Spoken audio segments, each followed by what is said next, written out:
Yeah, yeah, yeah, yeah, yeah. Did you see what I done? Came in a black Benz, left in the white one. Hey, salut, c'est Majo. Aujourd'hui, on se retrouve pour une nouvelle vidéo. Aujourd'hui, on va parler de ces petites choses qui permettent de faire durer un couple.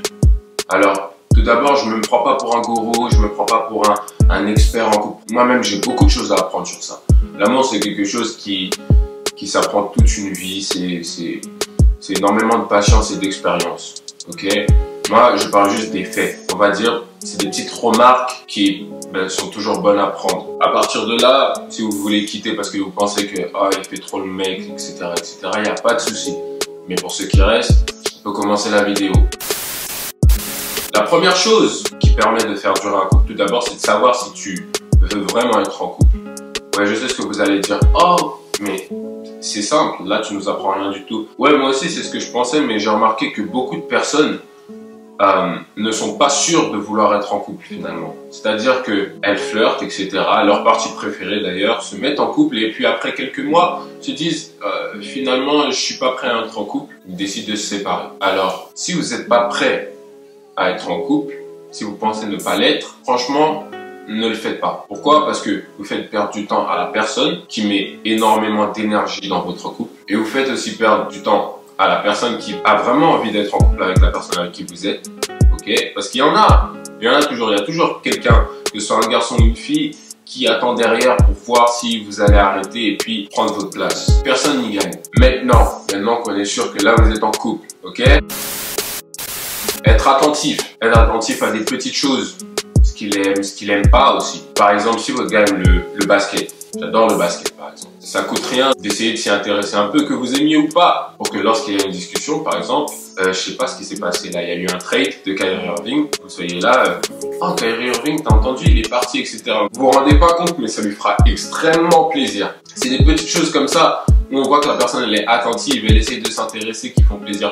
Pareil pour les garçons, lorsque ta petite amie, tu sais, il y a la marque là de Rihanna là, qui vient de sortir Fenty pour maquillage, Sephora, etc. Si tu t'intéresses à ça, ce qui lui plaît, elle aussi ça lui fera plaisir, tu vois. C'est vraiment dans les petites choses qu'on se sent apprécié, qu'on se sent suivi et écouté. Être patient, peu importe, tu peux dire que tu es un gros nerveux, etc. Lorsque tu es en couple, il faut être patient.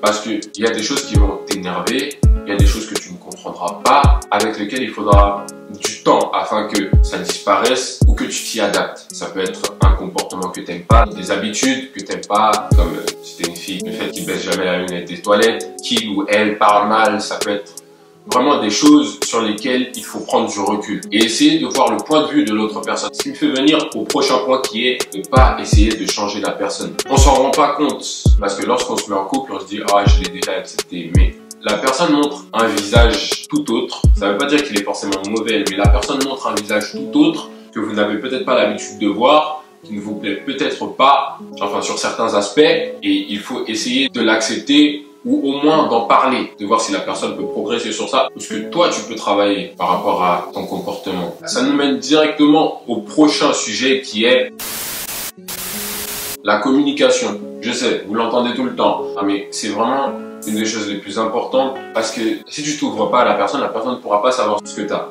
Oui, c'est simple ce que tu dis, John. Oui, c'est simple, mais pourquoi on ne le fait pas alors? Ça prend pas énormément de temps et il faut pas attendre une embrouille pour commencer à communiquer. Attention, j'ai pas dit que c'est quelque chose qui se réglera en une discussion, ok? Peut-être qu'il en faudra plusieurs.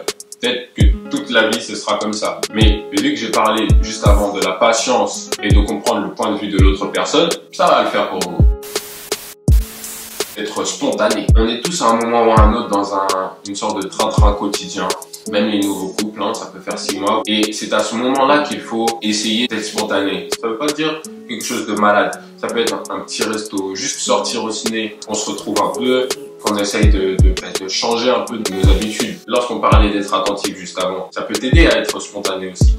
La petite chaussure qu'elle voyait dans le magasin, tu peux aller lui acheter, lui offrir. C'est si simple à faire, mais c'est si dur à capter et je pense qu'il fallait que j'en parle dans cette vidéo. En tout cas, c'est tout pour moi. N'oubliez pas de liker, partager, vous abonner, ça me ferait hyper plaisir. Je vois que il y a de plus en plus d'abonnés sur cette chaîne à chaque fois. Merci à vous. N'hésitez pas à me parler d'autres petites remarques qui pourraient faire durer un couple dans les commentaires. Ça me ferait plaisir de voir tout ce que vous avez à dire. Peace.